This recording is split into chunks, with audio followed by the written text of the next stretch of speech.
The Discourses of Epictetus. Translated by George Long.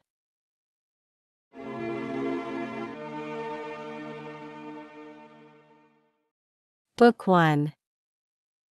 Chapter 1. Of the things which are in our power, and not in our power.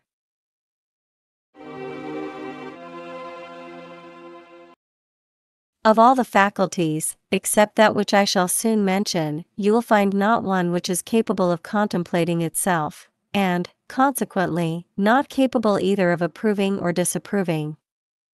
How far does the grammatic art possess the contemplating power? As far as forming a judgment about what is written and spoken. And how far music? As far as judging about melody. Does either of them then contemplate itself? By no means. But when you must write something to your friend, grammar will tell you what words you should write, but whether you should write or not, grammar will not tell you. And so it is with music as to musical sounds, but whether you should sing at the present time and play on the lute, or do neither, music will not tell you. What faculty then will tell you? That which contemplates both itself and all other things. And what is this faculty? The rational faculty, for this is the only faculty that we have received which examines itself, what it is, and what power it has, and what is the value of this gift, and examines all other faculties, for what else is there which tells us that golden things are beautiful? For they do not say so themselves? Evidently, it is the faculty which is capable of judging of appearances. What else judges of music, grammar, and the other faculties, proves their uses, and points out the occasions for using them? Nothing else.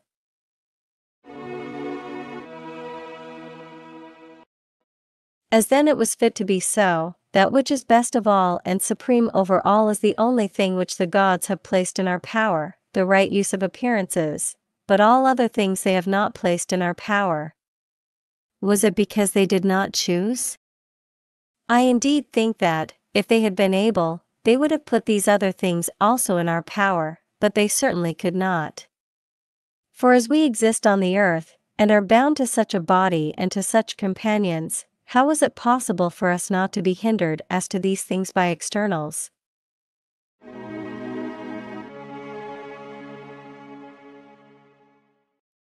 But what says Zeus?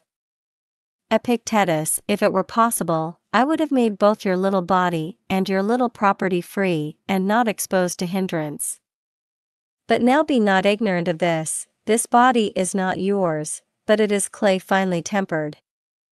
And since I was not able to do for you what I have mentioned, I have given you a small portion of us, this faculty of pursuing an object and avoiding it, and the faculty of desire and aversion, and, in a word, the faculty of using the appearances of things, and if you will take care of this faculty, and consider it your only possession, you will never be hindered, never meet with impediments. You will not lament, you will not blame, you will not flatter any person.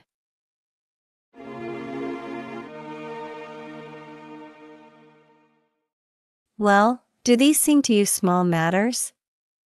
I hope not. Be content with them then and pray to the gods. But now when it is in our power to look after one thing, and to attach ourselves to it, we prefer to look after many things, and to be bound to many things, to the body and to property, and to brother and to friend, and to child and to slave.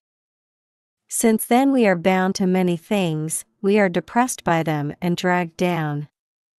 For this reason, when the weather is not fit for sailing, we sit down and torment ourselves, and continually look out to see what wind is blowing.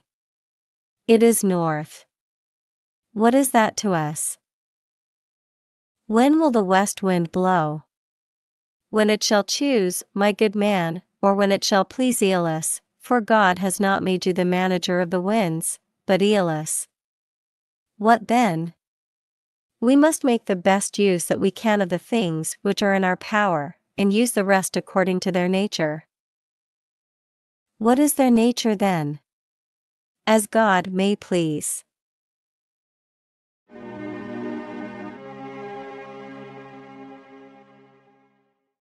Must I then alone have my head cut off? What, would you have all men lose their heads, that you may be consoled? Will you not stretch out your neck as Lateranus did at Rome when Nero ordered him to be beheaded? For when he had stretched out his neck, and received a feeble blow, which made him draw it in for a moment, he stretched it out again. And a little before, when he was visited by Epictetus, Nero's freedman, who asked him about the cause of offense which he had given, he said, "If I choose to tell anything, I will tell your master."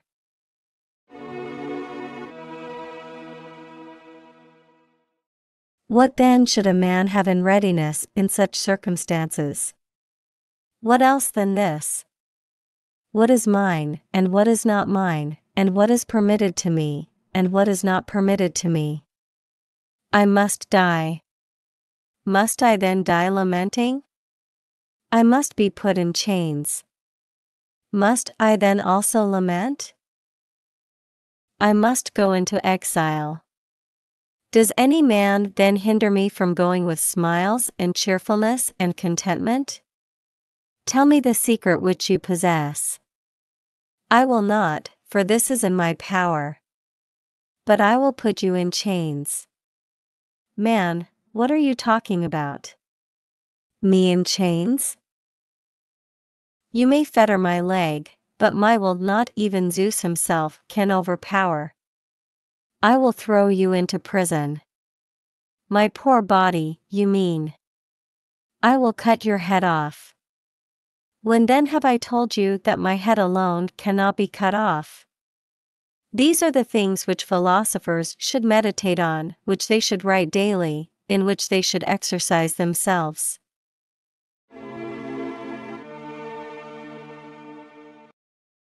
Thrasea used to say, "I would rather be killed today than banished tomorrow."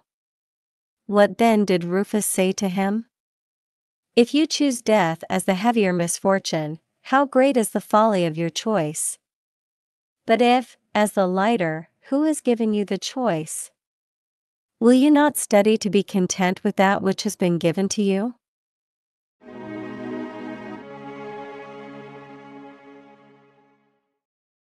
What then did Agrippinus say? He said, "I am not a hindrance to myself." When it was reported to him that his trial was going on in the Senate, he said, "I hope it may turn out well, but it is the 5th hour of the day." This was the time when he was used to exercise himself and then take the cold bath. Let us go and take our exercise. After he had taken his exercise, one comes and tells him, "You have been condemned." To banishment, he replies, or to death? To banishment. What about my property? It is not taken from you. Let us go to Aricia then, he said, and dine.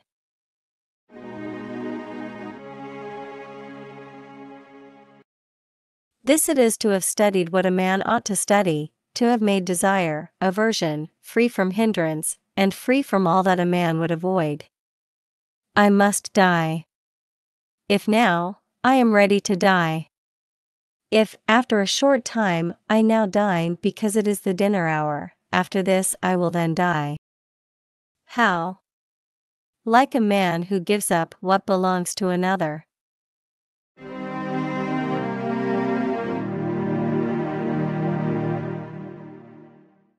Book 1. Chapter 2. How a man on every occasion can maintain his proper character.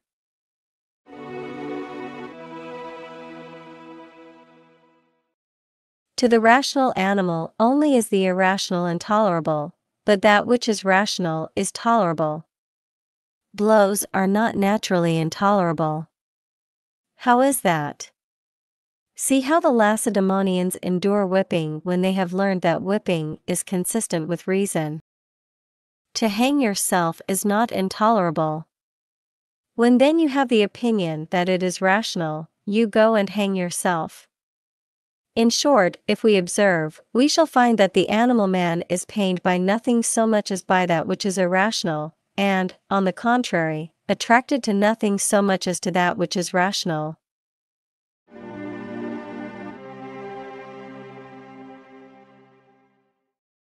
But the rational and the irrational appear such in a different way to different persons, just as the good and the bad, the profitable and the unprofitable. For this reason, particularly, we need discipline, in order to learn how to adapt the preconception of the rational and the irrational to the several things conformably to nature. But in order to determine the rational and the irrational, we use not only the estimates of external things, but we consider also what is appropriate to each person. For to one man it is consistent with reason to hold a chamber pot for another, and to look to this only, that if he does not hold it, he will receive stripes, and he will not receive his food, but if he shall hold the pot, he will not suffer anything hard or disagreeable. But to another man not only does the holding of a chamber pot appear intolerable for himself, but intolerable also for him to allow another to do this office for him. If then you ask me whether you should hold the chamber pot or not, I shall say to you that the receiving of food is worth more than the not receiving of it, and the being scourged is a greater indignity than not being scourged, so that if you measure your interests by these things, go and hold the chamber pot. But this, you say, would not be worthy of me. Well then, it is you who must introduce this consideration into the inquiry, not I, for it is you who know yourself, how much you are worth to yourself, and at what price you sell yourself, for men sell themselves at various prices.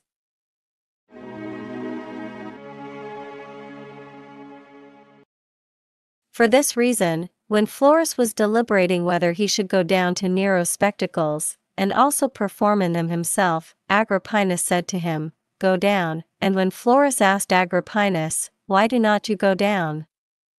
Agrippinus replied, "Because I do not even deliberate about the matter."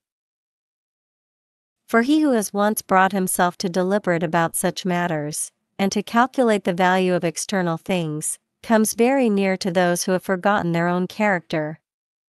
For why do you ask me the question, whether death is preferable or life?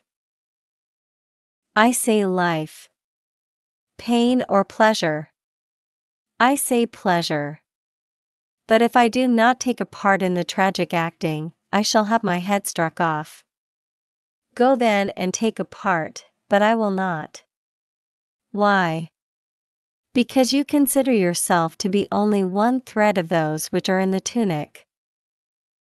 Well, then it was fitting for you to take care how you should be like the rest of men, just as the thread has no design to be anything superior to the other threads.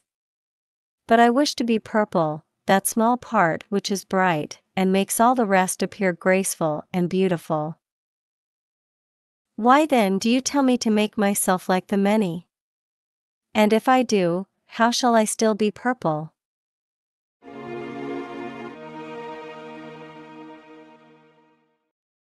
Priscus Helvidius also saw this, and acted conformably. For when Vespasian sent and commanded him not to go into the Senate, he replied, "It is in your power not to allow me to be a member of the Senate, but so long as I am, I must go in." "Well, go in then," says the emperor, "but say nothing. Do not ask my opinion, and I will be silent. But I must ask your opinion. And I must say what I think right. But if you do, I shall put you to death. When then did I tell you that I am immortal? You will do your part, and I will do mine. It is your part to kill, it is mine to die, but not in fear, yours to banish me, mine to depart without sorrow."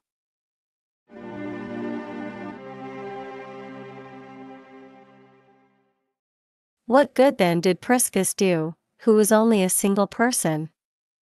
And what good does the purple do for the toga?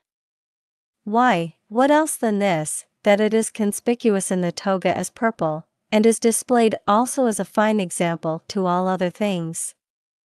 But in such circumstances another would have replied to Caesar, who forbade him to enter the Senate, "I thank you for sparing me." But such a man Vespasian would not even have forbidden to enter the Senate, for he knew that he would either sit there like an earthen vessel, or, if he spoke, he would say what Caesar wished, and add even more.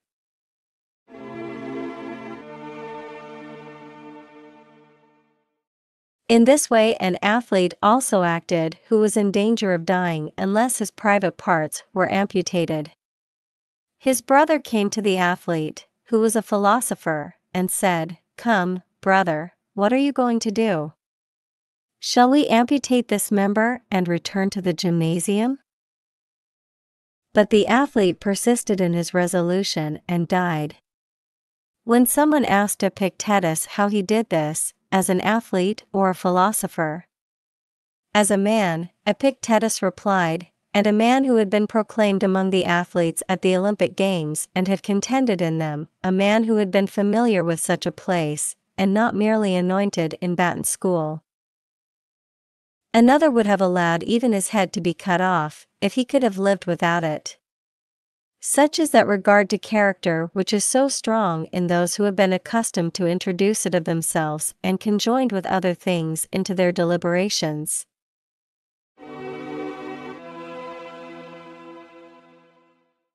Come then, Epictetus, shave yourself. If I am a philosopher, I answer, I will not shave myself. But I will take off your head. If that will do you any good, take it off.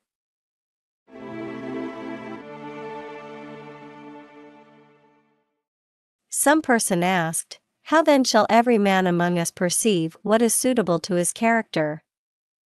"How," he replied, "does the bull alone, when the lion has attacked, discover his own powers and put himself forward in defense of the whole herd? It is plain that with the powers the perception of having them is immediately conjoined, and, therefore, whoever of us has such powers will not be ignorant of them. Now a bull is not made suddenly, nor a brave man, but we must discipline ourselves in the winter for the summer campaign, and not rashly run upon that which does not concern us.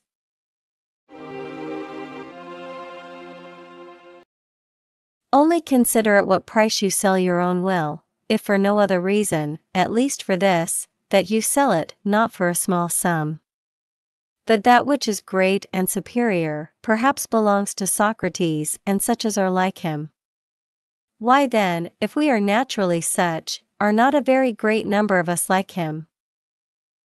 Is it true then that all horses become swift, that all dogs are skilled in tracking footprints? What then, since I am naturally dull, shall I, for this reason, take no pains? I hope not.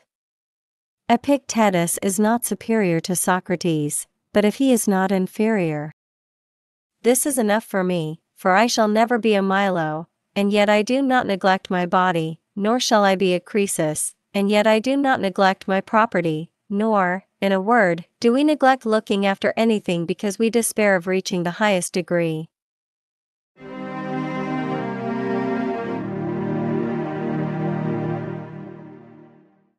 Book 1. Chapter 3. How a man should proceed from the principle of God being the Father of all men to the rest.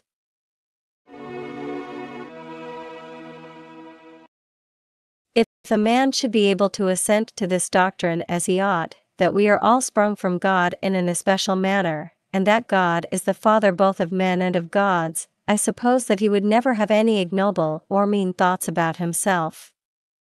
But if Caesar, the emperor, should adopt you, no one could endure your arrogance, and if you know that you are the son of Zeus, will you not be elated? Yet we do not so, but since these two things are mingled in the generation of man, body in common with the animals, and reason and intelligence in common with the gods, many incline to this kinship which is miserable and mortal, and some few to that which is divine and happy. Since then it is of necessity that every man uses everything according to the opinion which he has about it, the few, who think that they are formed for fidelity and modesty and a sure use of appearances have no mean or ignoble thoughts about themselves. but with the many it is quite the contrary.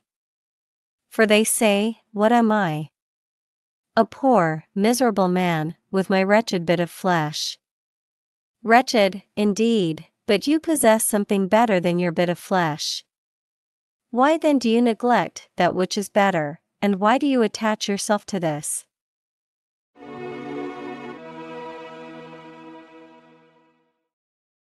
Through this kinship with the flesh, some of us inclining to it become like wolves, faithless and treacherous and mischievous, some become like lions, savage and bestial and untamed, but the greater part of us become foxes, and other worse animals. For what else is a slanderer and a malignant man than a fox, or some other more wretched and meaner animal? See then, and take care that you do not become some one of these miserable things.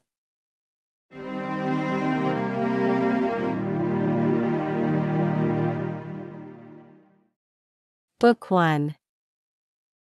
Chapter 4. Of Progress or Improvement.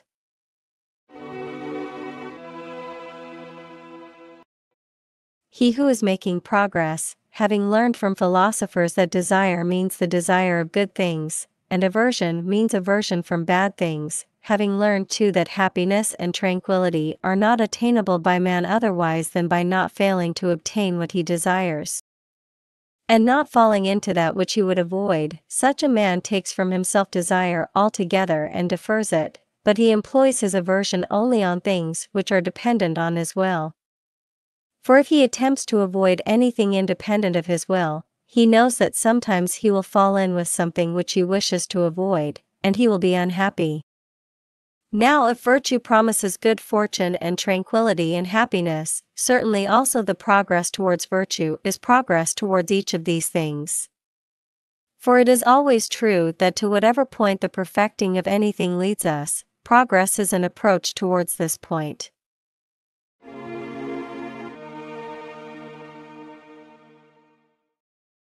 How then do we admit that virtue is such as I have said, and yet seek progress in other things and make a display of it?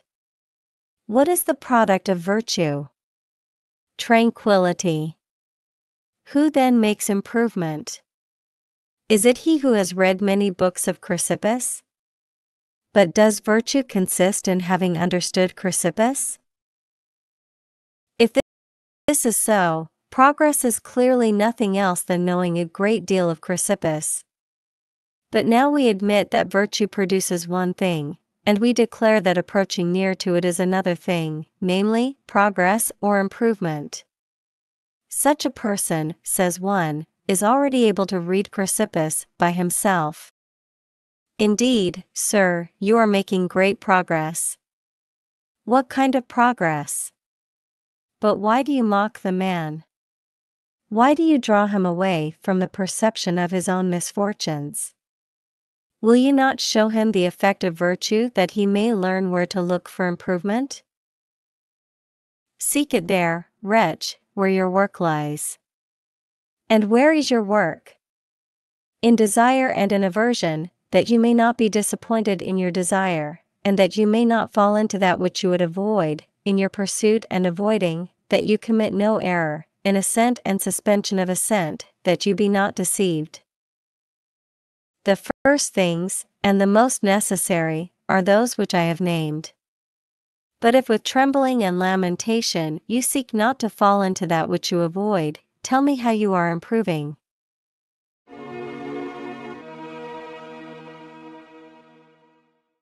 Do you then show me your improvement in these things? If I were talking to an athlete, I should say, show me your shoulders, and then he might say, here are my halters. You and your halters look to that. I should reply, I wish to see the effect of the halters. So, when you say, take the treatise on the active powers, Orm, and see how I have studied it, I reply, slave, I am not inquiring about this, but how you exercise pursuit and avoidance, desire and aversion, how you design and purpose and prepare yourself, whether conformably to nature or not.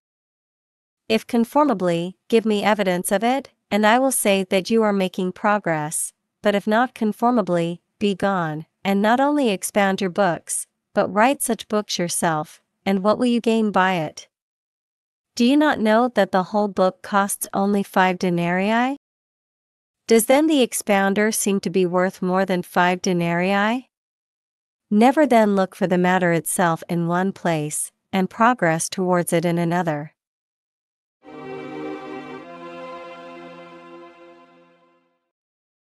Where then is progress? If any of you, withdrawing himself from externals, turns to his own will, proeresis, to exercise it and to improve it by labor, so as to make it conformable to nature, elevated, free, unrestrained, unimpeded, faithful, modest. And if he has learned that he who desires or avoids the things which are not in his power can neither be faithful nor free, but of necessity he must change with them and be tossed abort with them as in a tempest, and of necessity must subject himself to others who have the power to procure or prevent what he desires or would avoid. Finally, when he rises in the morning, if he observes and keeps these rules, bathes as a man of fidelity, eats as a modest man, in like manner, if in every matter that occurs he works out his chief principles, ta proegumena, as the runner does with reference to running, and the trainer of the voice with reference to the voice, this is the man who truly makes progress, and this is the man who has not traveled in vain. But if he has strained his efforts to the practice of reading books, and labors only at this, and has traveled for this, I tell him to return home immediately, and not to neglect his affairs there, for this for which he has traveled is nothing. But the other thing is something. To study how a man can rid his life of lamentation and groaning, and saying, Woe to me, and wretched that I am, and to rid it also of misfortune and disappointment, and to learn what death is, and exile, and prison, and poison, that he may be able to say when he is in fetters, Dear Crito, if it is the will of the gods that it be so, let it be so, and not to say, Wretched am I, an old man, have I kept my gray hairs for this? Who is it that speaks thus? Do you think that I shall name some man of no repute and of low condition? Does not Priam say this? Does not Oedipus say this? Nay, all kings say it. For what else is tragedy than the perturbations, path, of men who value externals exhibited in this kind of poetry? But if a man must learn by fiction that no external things which are independent of the will concern us, for my part one should like this fiction, by the aid of which I should live happily and undisturbed. But you must consider for yourselves what you wish.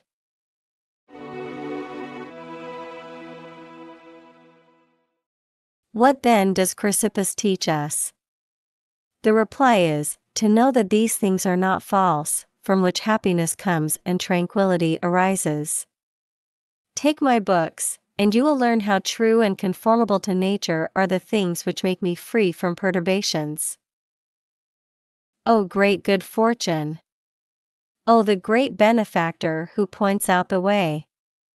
To Triptolemus all men have erected temples and altars, because he gave us food by cultivation, but to him who discovered truth and brought it to light and communicated it to all, not the truth which shows us how to live, but how to live well. Who of you for this reason has built an altar, or a temple, or has dedicated a statue, or who worships God for this?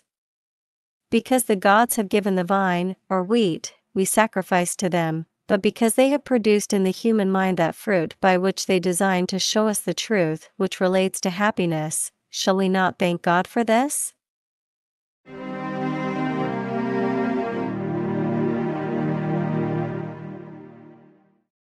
Book 1. Chapter 5. Against the Academics.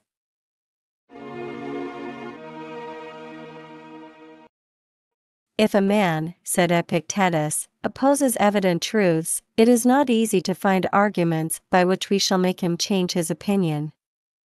But this does not arise either from the man's strength or the teacher's weakness, for when the man, though he has been confuted, is hardened like a stone, how shall we then be able to deal with him by argument?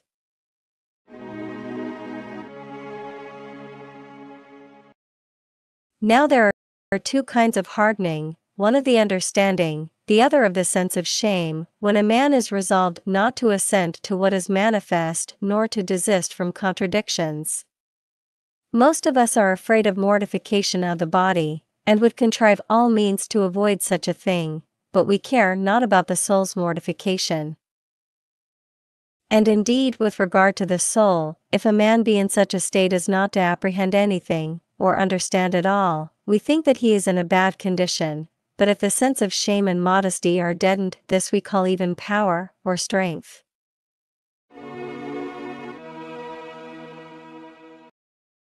Do you comprehend that you are awake?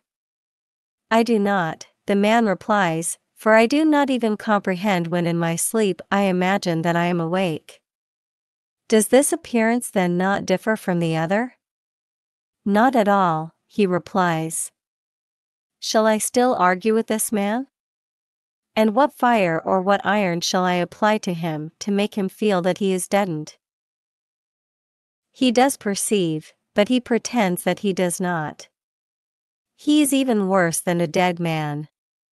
He does not see the contradiction, he is in a bad condition.